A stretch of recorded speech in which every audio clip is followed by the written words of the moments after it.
All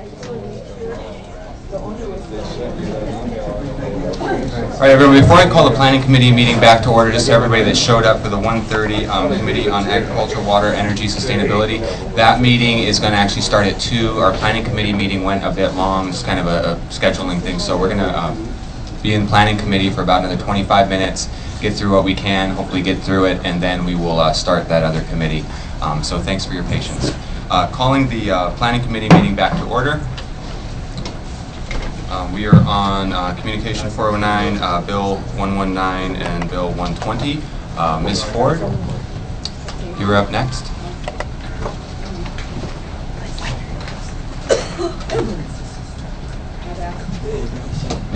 I've asked some people to come in here. You know, I don't know how many of you read all the documentation that came with this bill, but it was pretty scary. So I had several questions. I'll exceed my 5 minutes, so I'll yield at 5 minutes when you let me know. But one of the things that came up was the water units issue. Is there anyone from the Department of Water Supply here? No. Okay. The reason I questioned the Department of Water Supply is because there was a series of letters. The last one said there were 14 units per parcel and I think 400 gallons per unit, which gave them over 16,000 gallons. But because of the back and forth that went on, I'm concerned about that and I wanted them to address it. The next issue is the fire department here. No. Okay. I have a concern about fire department. They talked about having a hydrant along the street. They didn't really specify well in my mind which street. Was it the old, was it Kahakai or the other main street?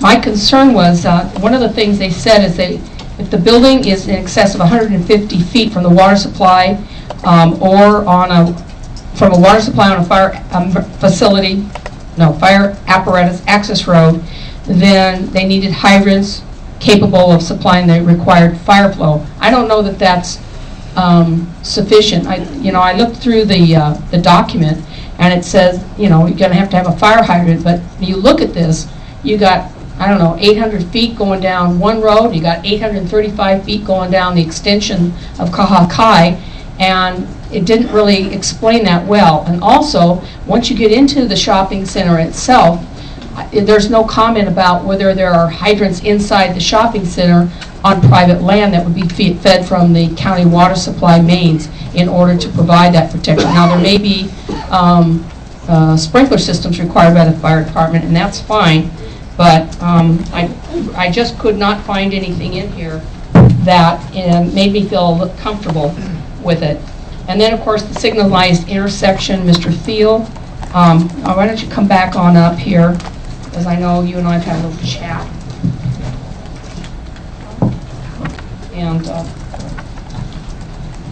introduce yourself.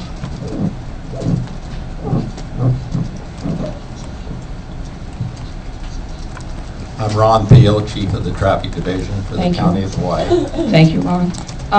You and I had a short talk about the signalization, and we covered it this morning very well, so I'm not too worried about that. The concern that I had, and I don't know if you know the answer, is we heard somebody say that state DOT was not going to put the roundabout in until after this new development is completed. And yet, the new development can't allow occupancy until the roundabout is completed. Can you enlighten us as to what's going on here? Are they really not going to build the roundabout? I thought they had started already. Well, I haven't heard that comment about not building a roundabout. I do know that the signal has to go in for the detour before they're going to detour the traffic before they start building the roundabout. Okay. So, all right, I'll talk to the developer about that. And then the last thing is, do you happen to know where the bus stop on the west side of Pahoa Village Road, fronting the property, is it? Are you going to require that the buses stop off the traffic lane? The best location for a bus stop from all safety viewpoints, people getting off the bus using the crosswalk of the signalized intersection is always place the bus stop on the far side of the intersection. That's a universal best practice. On this one, there is talk about asking the transit if they would run the bus into the development and develop a bus stop inside. I understand the developer is willing to do that, but I don't know if the transit people have agreed to that yet. Okay. They've done this in other places. All right. Can I have the developer come forward, Mr. McElvey?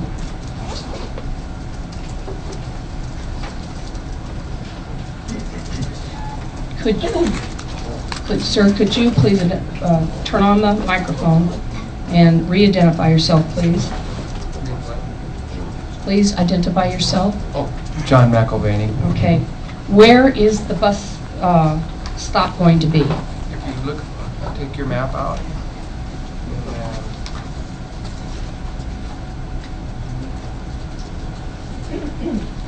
You can see it designed in off the road.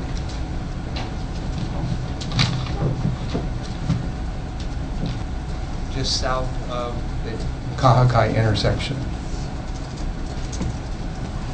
Where the bus shelter is? Yes. Okay, so is the bus actually, that sliver Yeah. shows it, that means they're going to pull out of the lane of traffic and in there, okay. Yes, the idea was to pull out of the lane of traffic, but also to pull far enough off the lane of traffic so it doesn't stop the view coming, for traffic coming out of the shopping center. Oh, So they excellent. can see, right, to get by. Okay. Mr. Thiel, does this meet with your approval? Yes, that is what I suggested, Okay. and they're doing that. Thank On you. this set of plans, they're showing Okay, that. thank you. Okay, the bus stop, and Mr. Brilhante, thank you, Mr. Thiel. Someone else may have a question. Is Mr. Brilhante here?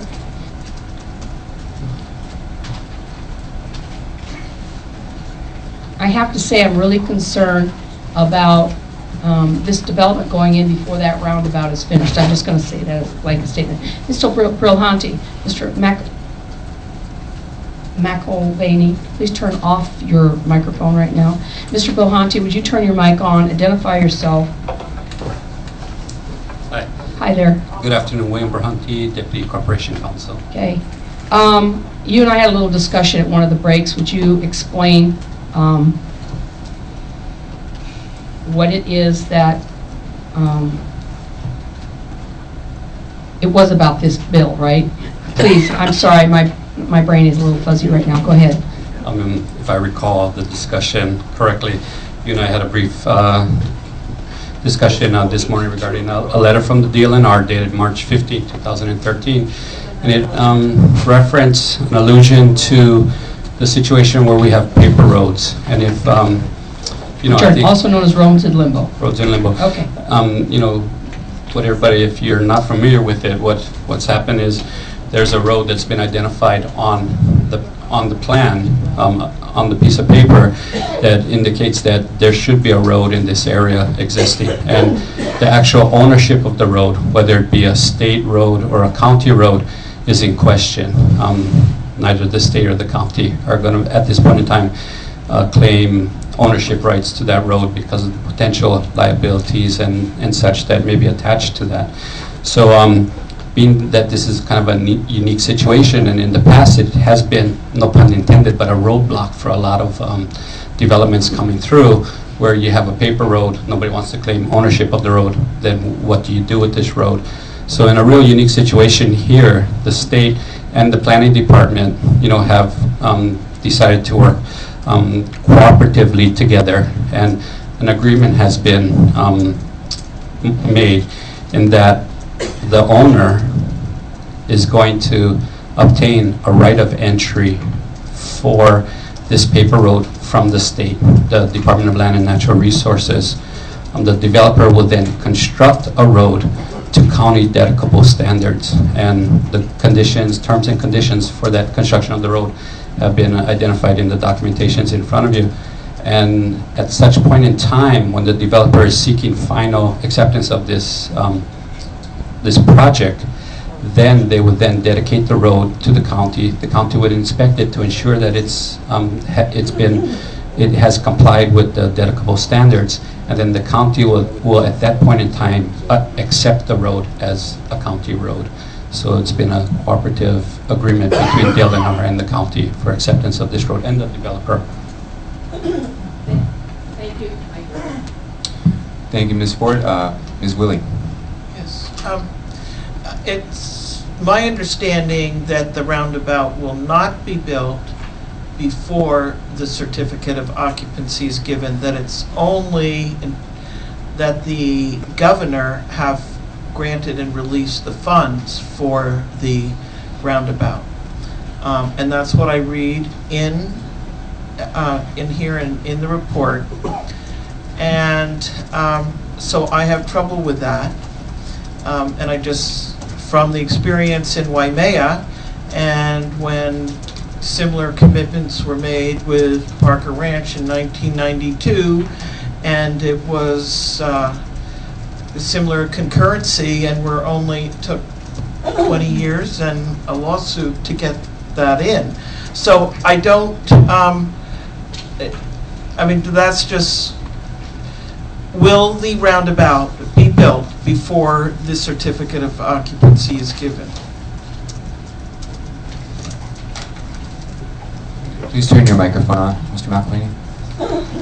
The conditions of the planning department and the planning commission both say that the roundabout has to be completed before the project can have occupancy. So the Well, roundabout. what I'm saying is that's not what I read in this report. What I read is that it's, thus mitigation requirements will have been met for this intersection, and the proposed development can receive a certificate of occupancy from the county once the governor releases funding for the state's roundabout project.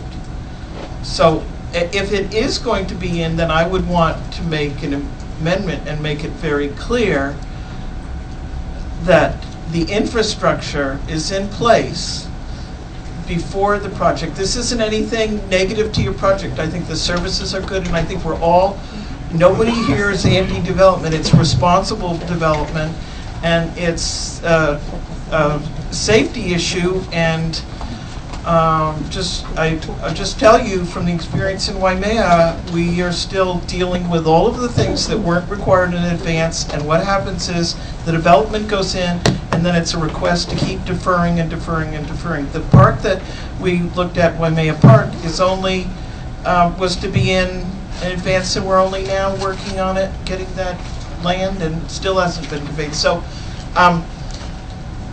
I'm concerned about this. If the intent is for the roundabout to be in place, then I'm okay. I would like to tighten up the wording. I think the other question I had is really where it would appear that the roundabout and the intersection is within like 600 feet of where About the 1,000 feet. sign is, and is that 1,000 feet? So, okay, 1,000 feet. So in theory, even though I've been stuck in traffic there for over 1,000 feet, the idea is that it would. And let me just ask, is this roundabout set in stone? I mean, if someone came in and said, well, really, it would be better to have an, I mean, is that everybody's happy with a roundabout? And I don't even know. I mean, I'm just saying, Waikoloa, we went through this, and it looked to me like it would be better just have time for all the pedestrians to walk any direction they want and no roundabout. But I don't want to reopen something that's settled and everybody's happy on. My understanding is that they're 90% design complete. But I do not know when exactly the governor releases the funds, or if he releases partial funds and then final funds. I'm not sure. Right, so I appreciate what you're doing. I don't want you to take what I'm saying as a criticism. I find this county and this state very lax. They look at what it is, they stamp it, it's a done deal. So I'm just trying to avoid one more, if someone I know died in Waimea, and I consider it because it wasn't done properly, and I don't want to think about it for Tiffany to be in another accident here because we haven't dotted the i's. So, Bill? Yeah, allow me to respond to your question. You know, as to, it's unfortunate, but as to the position the state, you know, decides to move forward with, whether it's going to be a roundabout, whether it's going to be, you know, your classic signalized intersection, you know, we don't have, the planning department or the county doesn't have much control over that. It's a state highway. I mean, we can provide our input, and we can hope that the state would be receptive to, you know, our input. But at the end of the day, the ultimate decision maker is the State Department of Transportation as to what they're going to do and to what extent, you know, they're going to do the improvements of the Pahoa Bypass Highway. I can say this, you know, pursuant to the proposed ordinance that's in front of you, if you look under condition N, which you alluded to, the certificate of occupancy shall not be issued until such time the funding for construction of the Department of Transportation's intersection improvements project at the Pahoa Bypass have been released by the state. So there is a criteria in place to ensure that, you know, we're not saying the state is going to build a roundabout, because we really can't say that. We don't know what the state ultimately is going to do. But the certificate of occupancy, the occupancy will not be issued until the funding for the bypass improvements have been released by the state. What if we And that's change where. that? Say that the certificate of occupancy will not be granted until the roundabout is constructed. Well, I think the problematic feature with that is we're not sure whether or not a roundabout is going to be the ultimate. You know, like I said, I prefaced my statement by is that's a decision that the state needs to make on the state highway. Okay. Or let us say what the roundabout or other safer intersection regulation is in place. In other words, that construction and that providing for the infrastructure is done before we have, I see it as one triangle where we already have all this development and all this, you know, the threats and dangers, and now we're adding a corresponding triangle of all sorts of development, and right in the center is where it's all happening. So I'm just saying we have one big intersection in Waimea, and it's even though anyway, I want to see whether it's a roundabout or signalized lights or whatever in place before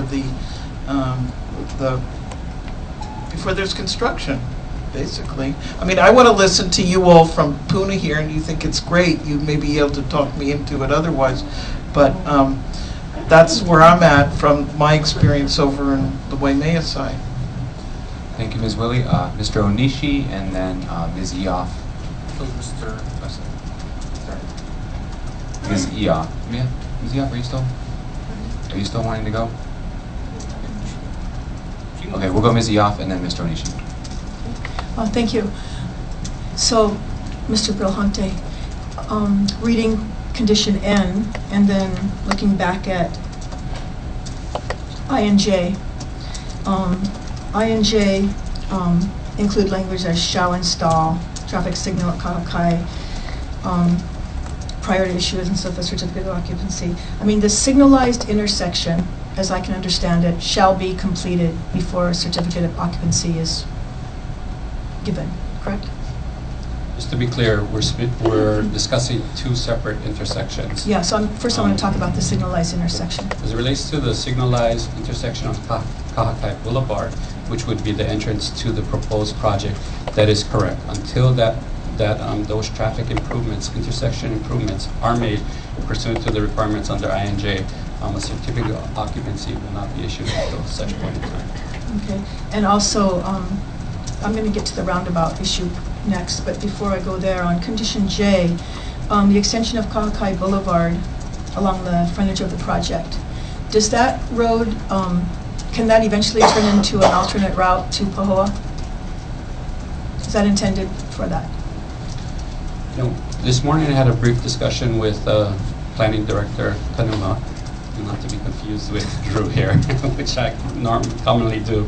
But I think he would probably be best to answer that question. And in a short answer, it's my understanding, yes. But if you want more detailed or specific information regarding that possibility, then Mr. Director Kanuha would probably be the best person to respond to And my that question. concerns are, kind of similar to Ms. Willie has stated, but also learning from some of the mistakes, let's say, in Kona when, before the big boom, and we were encouraging development and, conditions and stuff, but kind of not looking far enough ahead. And knowing that Pahoa, that area, is probably the most rapidly growing for population increase on our island, I think it is really imperative that we do look far ahead. And given the congestion already in this area, there needs to be more alternative ways in and out. I mean, you already have Highway 130, with a bad reputation, and, we're okay. So Mr. Thiel has explained that there are a special type of funds being released by the state. Now I forget what he called it, but which will guarantee pretty much that this roundabout will be built in a timely fashion. Emergency funds or something like that. We can ask him, but so I want to believe that the roundabout's going to be constructed, and that if the funds get released, then that would mean it would be constructed within, possibly a year. I think that's what we're hoping that would be true. But there's really, like Ms. Willie said, nothing in here that would require holding back occupancy and, increase in usage of that whole roadway. I mean, it could all go forward and the roundabout could never be built. I mean, we'd have the signalized intersection guaranteed. And I'm just wondering how much of a concern that is. It seems to be a lot, sort of the only issue that's kind of standing in the way of everybody being totally supportive of a project here. Well, mostly. There may be a couple others, but it seems to be a valid concern. And I don't know if, are you saying that because it's a state project, we can't condition it any further than this language? I think the position we have is, when we come to the Nolan-Dolan type situation where we're requiring specifics to a subdivision where the applicant has no real control over. Mm-hmm. And in this case more so, it's an intersection that may have some secondary tangential impacts because of the development. But the problems with that intersection are inherently in place already prior to this development even coming forward. So to steadfastly say that we are not going to issue you a certificate of occupancy until the state does this, this, and this, I think that's a dangerous position. I think there's, condition N seems, in my opinion, condition N seems to satisfy the requirements that, as it relates to the intersection on the state, Pahoa bypass road, that we will withhold the certificate of occupancy until such time as funding for the construction of the intersection improvements projects at that intersection the funds have been released by the state. I think that's satisfactory language, and that might be the most we can do to ensure that the negative impacts of this project on the intersection. I kind of see the catch-22 there. Is there anything we could get from the state that gives us a timeline, like once funds are released, what their projection is for completing the roundabout? I would turn that to the applicant to see if they had That may discussions help regarding us that. to at least relieve some of the concerns in the community, that they know it's going to get built within a timely. My understanding is that some of the funds have already been released.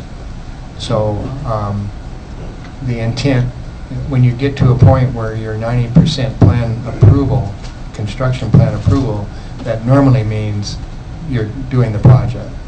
And I talked with Sal Panam yesterday afternoon, and his indications are that everything is full steam ahead. The only holdback is certain permits they need on the right-of-ways or as they develop the final phase. Okay, well Mr. Yeah, and just something else to consider, there's, sufficient language in here for us to understand that, the channelized or the signalized intersection leading into this project is an imperative part of the improvements for the state to make on the main Pahoa bypass intersection. The state is saying that we want to use the benefits of this channelized intersection on Kahakai Boulevard to help alleviate the traffic and the safety concerns that would be part and parcel for the state coming in and doing the actual construction work on the Pahoa bypass road. So they seem to be working in unison together, that the Kahakai intersection signalized improvements would help alleviate the traffic concerns, the safety concerns, and the like of the Pahoa bypass road when the actual construction of that the Pahoa bypass intersection is being performed. So I think there's sufficient enough working together between the state, the developer, and the county planning department. Let me just clarify that a little bit. The detour that the state is going to require, if you're looking at your map, it's going to come, all the traffic from Lower Puna to get into Hilo is going to have to come up to Kahakai Boulevard, turn left, go straight over to Old Pahoa Village Road, where the signal light is supposed to go, and then go straight out in front of Malama Market into Hilo. Coming back, all of that traffic has to come back in front of Malama Market to the Kahakai Boulevard, Old Pahoa Village Road, where we're planning the signal light, and then go out and back into Lower Puna. And that's all the emergency vehicles, that's all the trucks, that's all the residents. So the state would have a problem if they did not have a signal light there to handle that traffic that they're creating of their own self. Aside from the problem the problem that we have with traffic coming in. So we have offered to build this for them. If we can get in ahead of them, we can build that for them, which will help them immensely handling all of that traffic. So you're saying that by you going forward with your signalized intersection allows them to speed up work on the roundabout? Right, and also they pay less money. Well, I like some of the things that you said earlier too about the county and state working together to take responsibility for what is known as a paper road. So I guess for now I'm going to leave that issue while we think about everything you just said. But regarding something that Ms. Edwards brought up, I witnessed the demise of old towns when new towns come up in Kona. And it's something that I think she's valid, her concern is valid. And for instance, Holualoa Artisans Village, we had problems with the state not allowing any signage on the state highway to direct traffic to Old Holualoa Historic Artist Town. And so the artists are moving out, they're going out of business. It's a beautiful, nostalgic place, and nobody visits it because there's no signage. So I would like you to seriously consider that request to have signage that directs people to old historic Pahoa town and make sure that that stays a vibrant part of the community as well. We would have no problem with that. By the way, the state highway ends at the new intersection. So you would work So with the going county? from there into Pahoa is county roadway. So if the county doesn't mind us putting a sign on our property, I'm sure we wouldn't mind doing that. Thank you. So that might make it easier to do it. Okay, well, I'm going to yield now, but thank you for answering the questions. Thank you, Ms. Yap. I'm sorry, we have reached that after 2 o'clock hour that we had said that we would. Always challenging having the timing to fit everything into sometimes a very tight committee day. We have a lot of people here ready for the next committee, so with that I really have no choice but to recess this meeting until October 1st. We'll let everybody know what time that will be on October 1st. Until then, this committee is in recess.